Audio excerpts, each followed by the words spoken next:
The meaning of the movie author Orpheus to read for minutes published 5.10. 2020 updated 5.10. 2020 In August 1973, all the people of the vast Soviet Union for 12 days did not tear themselves away from the screens of their black and white TV sets. They were showing a TV movie, which later gained cult status. It was a masterpiece of director Tatiana Lyaznova called 17 Moments of Spring. The basis for the plot of the film epic was the novel of the same name by Julian Semyonov. In the TV picture was perfect everything, from the ingenious plot to the delightfully subtle play of great actors. The story of a Soviet spy, embedded in the highest echelons of power of the Third Reich, was to appear on the screens to celebrate Victory Day. But for political reasons, the premiere was postponed until August. The movie drama about the last months of the Second World War left no one indifferent.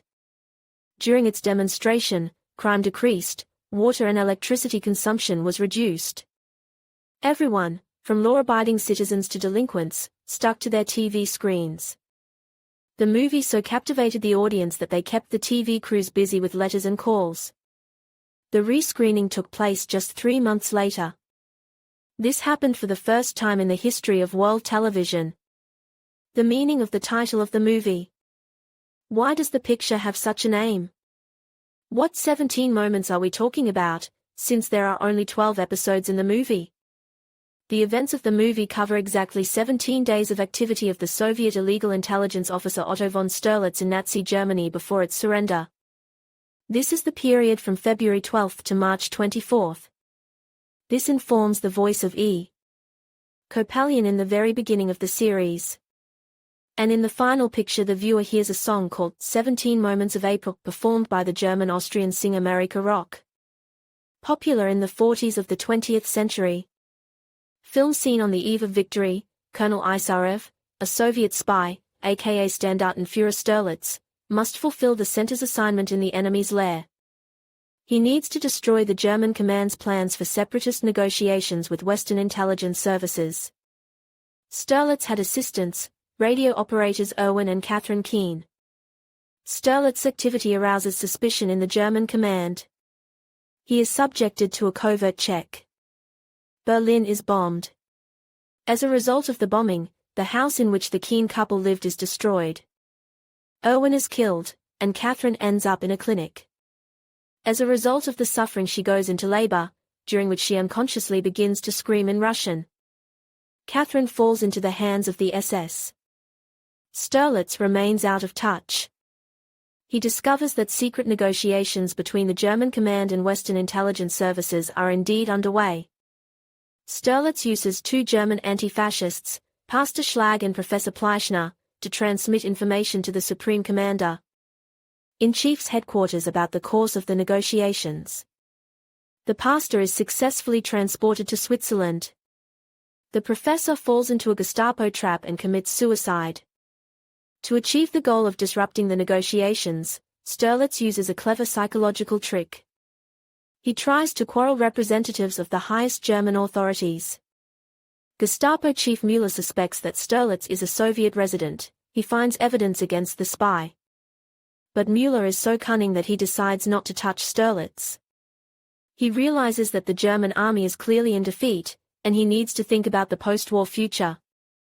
After all, in the future Sterlitz just might come in handy. Now Sterlitz must save the radio operator Kat with her newborn baby. He personally interrogates her and organizes her escape. Then she is transported to Switzerland, and then to Paris. Negotiations between the German High Command and the West manage to disrupt. With the help of Pastor Schlag, Sterlitz restores communication with the Stavka. The Kremlin decides to award Colonel Isarev M. the title of Hero of the Soviet Union. Sterlitz understands perfectly well that returning to Berlin, he may doom himself to certain death. But despite this, on March 24, 1945, he is sent back to continue his work in the central office of the SD. Film suggestion: the novel by U. Semyonov and the movie by T. Lyaznova very vividly showed the last days of the Third Reich. The entire elite of the state created by Hitler thinks of only one thing: how to save their own skins. They are ready to do anything, to betray and sell their Führer, to destroy him, to unite with Western countries to continue the war with Russia. In this serpentarium called the Third Reich, everyone is fighting for survival. Any way is good. Everyone weaves intrigues, hates others, creates coalitions on the principle of all against all. This is actually how any death agony happens. The point of the movie is that it shows the agony of the Reich as something disgusting and vile. What was once presented to the world as something magnificent turned out to be a soap bubble. Significance of the movie of great importance was the picture, 17 Moments of Spring, in terms of patriotic education. Telling about the selfless struggle of Soviet scouts, the authors of the TV epic showed that victory was forged not only at the fronts, but also in the enemy rear. Telefilm, 17 Moments of Spring, was highly appreciated by the Soviet leadership. Exactly 3 years after the release of the picture, it was awarded the State Prize of the RSFSR, and in 1978 the Prize of the USSR State Security Committee.